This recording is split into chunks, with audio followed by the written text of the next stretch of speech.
There are two ways of recording sales and refunds using DATAQLICK's PayPal to Accounting app.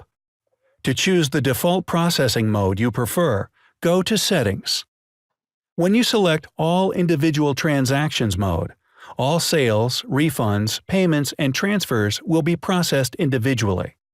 If you have a large number of monthly transactions, or simply want to reduce the number of sales records going into your accounting system, you can select Batch Sales and Refunds, which will summarize sales and refund transactions into daily deposits. Payments and transfers will still be processed individually in batch mode. Once you select one processing mode, you should use extreme caution when switching to another mode to avoid double entry of sales transactions. You will, however, be able to view both modes on the main page.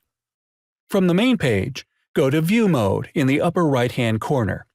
It displays the current default processing mode you have selected in Settings. Click on View Mode.